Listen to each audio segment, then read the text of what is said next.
This is the WJTS News. In the news tonight, Washington County woman behind bars for reckless homicide.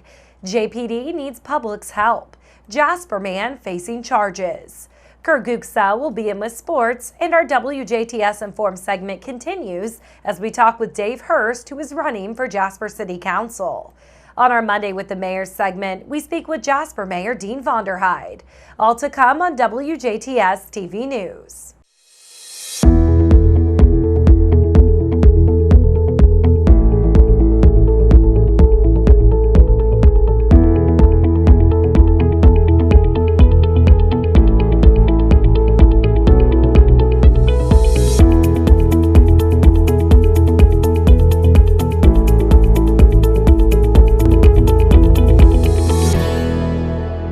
Good evening. I'm Jenna Schaffer with the news. A Washington County woman is behind bars for reckless homicide. Indiana State Troopers arrested 50-year-old Shannon Hubbard of Pekin on Thursday after investigating a fatal head-on crash.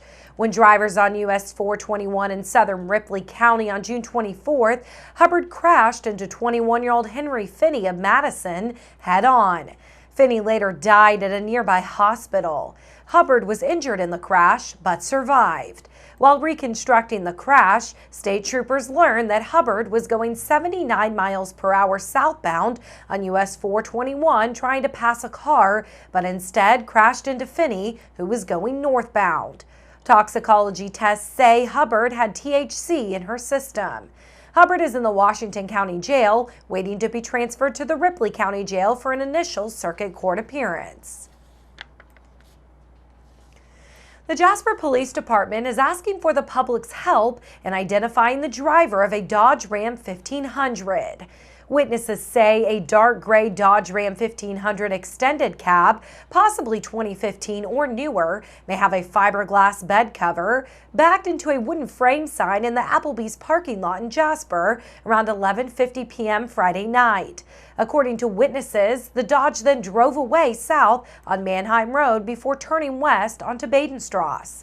The Dodge may have damage to the rear bumper or tailgate.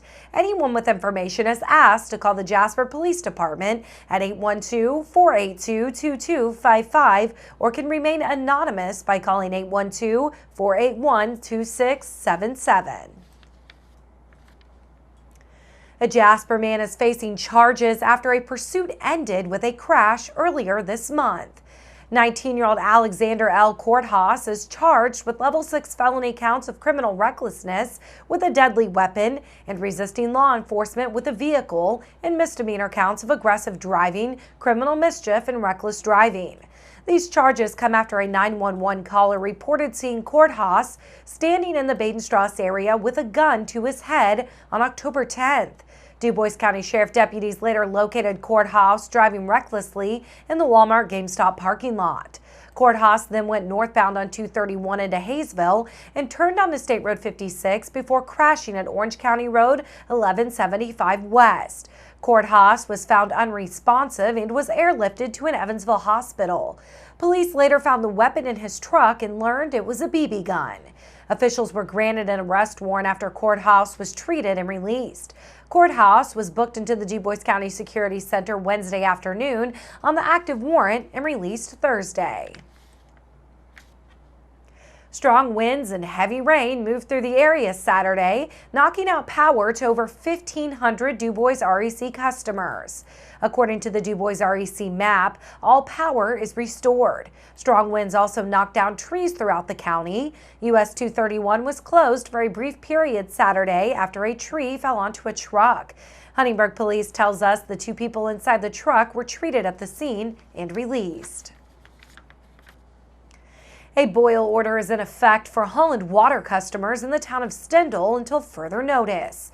Until this order is lifted, boil your water for at least 5 minutes before using it for drinking or cooking. An Orange County road is closed for the next few weeks. Crews started replacing the Bridge 74 on 175 West on Hobson Road, just east of Youngs Creek, earlier today. The road will be closed for about 1 month. The Dubois County Creek Sweep is rescheduled due to the heavy rain on Saturday. The 4th annual Creek Sweep is a program volunteers help clean creeks and roadside ditches. The Creek Sweep is now Tuesday, October 29th from 3:30 p.m. to 6:30 p.m. Volunteers can check in anytime between 3:30 and 5:30 at the Solid Waste District office in Jasper. Water Adventures will soon see new signs around the Patoka River Dam. The Jasper Common Council approved a new ordinance at last week's meeting about posting new dangerous current warning signs around the Patoka River Dam. Experts say that as the seasons change, the drowning risk increases. The low head at the dam's base creates a circular current, trapping victims underneath until the water spits them out. The Jasper Safety Director, Cale Knies, says they are posting the signs due to growing numbers of people visiting where the dam is located. It's that spooky time of the year again. When trick-or-treaters are out and about Thursday, the Indiana State Police Jasper Post is giving safety tips on how to stay safe. Know the trick-or-treating times in your local community. Have a flashlight, glow stick, or other reflective material on your costume so you can be seen at all times. Always trick-or-treat with an adult or group and use the buddy system when going house to house. Only go trick-or-treating at houses with a front porch light on. Take off masks between houses so you can see where you're walking. Only accept treats at the doorway of houses. Never enter a stranger's house.